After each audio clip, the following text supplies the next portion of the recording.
नमस्कार। आज हम बात करने वाले हैं पर्यावरण अध्ययन यानी ईवीएस में मूल्यांकन के बारे में। ये टॉपिक NIOS DLED कोर्स 505 के ब्लॉक 3 पर आधारित है, जो DSSB PRT की तैयारी के लिए बहुत ज़रूरी है। तो चलिए इस पूरे ब्लॉक को अच्छी तरह से समझते हैं। सबसे पहले आइए ब्लॉक 3 के इस पूरे स्ट्रक्चर पर एक नज़र डालते हैं। ये माइंड मैप हमें दिखाता है कि मूल्यांकन के जो अलग अलग हिस्से हैं, जैसे कि उसके टूल्स क्या हैं, कौन सी तकनीकें इस्तेमाल होती हैं और फिर जो रिजल्ट्स आते हैं उनका क्या करना है, ये सब आपस में कैसे जुड़े हुए हैं। इससे हमें एक पूरी तस्वीर मिल जाएगी। हमने इस पूरे विश्लेषण को 5 आसान हिस्सों में बांटा है। हम मूल्यांकन के बिल्कुल बेसिक बातों से शुरू करेंगे कि ये क्यों और क्या है, और फिर धीरे धीरे आगे बढ़ते हुए ये देखेंगे कि इसे क्लासरूम में असल में लागू कैसे करना है। तो चलिए शुरू करते हैं। सबसे पहला और सबसे ज़रूरी सवाल, हम ईवीएस में बच्चों का मूल्यांकन करते ही क्यों हैं? इसका असली मकसद क्या है? क्या सिर्फ नंबर देना? चलिए पता करते हैं। देखिए, सबसे पहले तो हमें मूल्यांकन को लेकर अपनी सोच को थोड़ा बदलना होगा। ये सिर्फ एक टेस्ट या परीक्षा नहीं है, बल्कि ये बच्चे के सीखने की जो पूरी यात्रा है ना, उसे समझने का एक तरीका है। एक तरह से ये बच्चे के साथ एक बातचीत है। तो मूल्यांकन का असली लक्ष्य सिर्फ ये जानना नहीं है कि बच्चे ने कितना रटा है।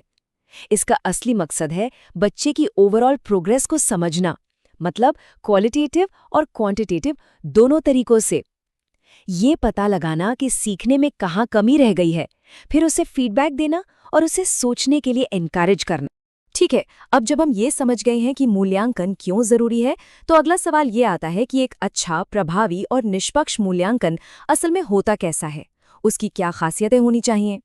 तो एक अच्छे मूल्यांकन में ना 4 बातें होनी ही चाहिए। पहली, वो वैध हो, यानी जो चीज़ हम जांचना चाहते हैं वो बस वही जांचे। दूसरी, वो विश्वसनीय हो, मतलब उसके नतीजे भरोसेमंद हों, बार बार एक जैसे आएं।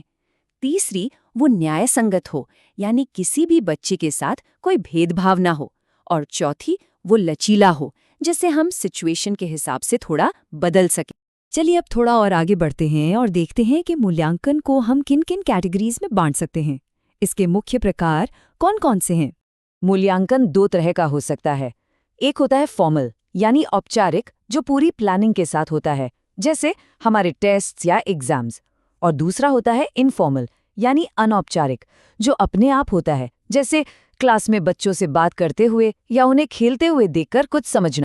और ये 2 प्रकार तो बहुत ही महत्वपूर्ण हैं। पहला है निर्माणात्मक, यानी फॉर्मेटिव।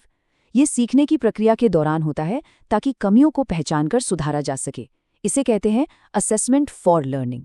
और दूसरा है संकलनात्मक, यानी समेटिव, जो किसी यूनिट या टर्म के अंत में होता है, ये देखने के लिए कि बच्चे ने कुल कितना सीखा। इसे कहते हैं असेसमेंट ऑफ लर्निंग। अब आते हैं सबसे प्रैक्टिकल हिस्से पर। एक टीचर के पास वो कौन कौन से टूल्स और तकनीकें हैं जिनका इस्तेमाल करके वो ये सारे मूल्यांकन कर सकता है। चलिए इस टूल बॉक्स को खोलकर देखते हैं।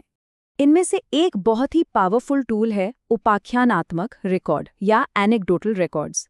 इसमें होता क्या है कि टीचर किसी बच्चे के खास व्यवहार या किसी घटना को छोटे छोटे नोट्स में लिख लेता है। ये छोटी छोटी ऑब्जर्वेशंस मिलकर समय के साथ बच्चे की एक बहुत ही साफ तस्वीर बनाती हैं। फिर आता है संचयी रिकॉर्ड या क्यूमुलेटिव रिकॉर्ड। ये एक बच्चे की पूरी स्कूल लाइफ का एक डिटेल्ड रिकॉर्ड होता है। इसमें उसकी पढ़ाई, हेल्थ, बाकी एक्टिविटीज सब कुछ एक जगह पर मेंटेन किया जाता है ताकि उसके पूरे विकास को ट्रैक किया जा सके। पोर्टफोलियो भी एक बेहतरीन तरीका है।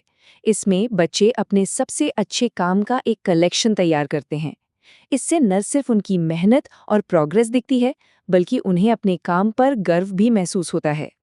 अच्छा, अब ये सोशियोमेट्री एक बहुत ही अनोखी तकनीक है। इसके जरिए ना टीचर क्लास के अंदर के सोशल डायनामिक्स को समझ सकता है।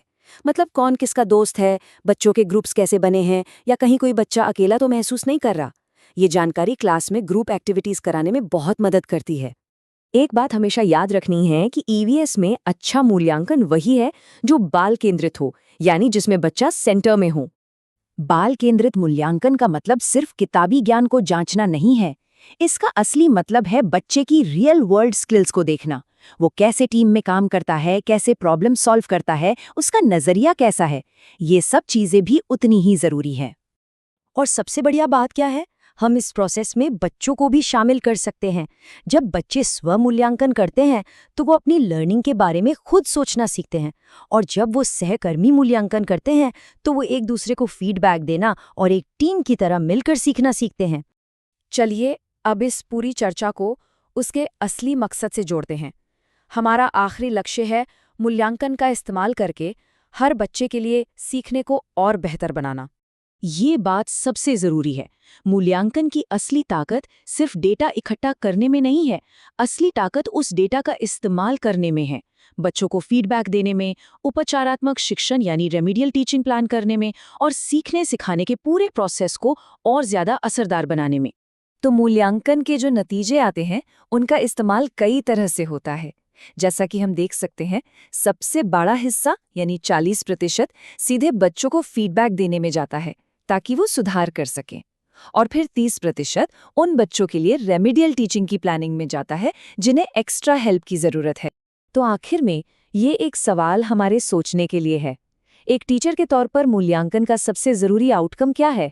एक स्कोर कार्ड जिसमें नंबर लिखे हों, या फिर सीखने का एक बेहतर प्लान जो बच्चे को आगे बढ़ने में मदद करे? यही सवाल हमें याद दिलाता है कि हमारा काम सिर्फ मापना नहीं बल्कि बच्चों का विकास करना है।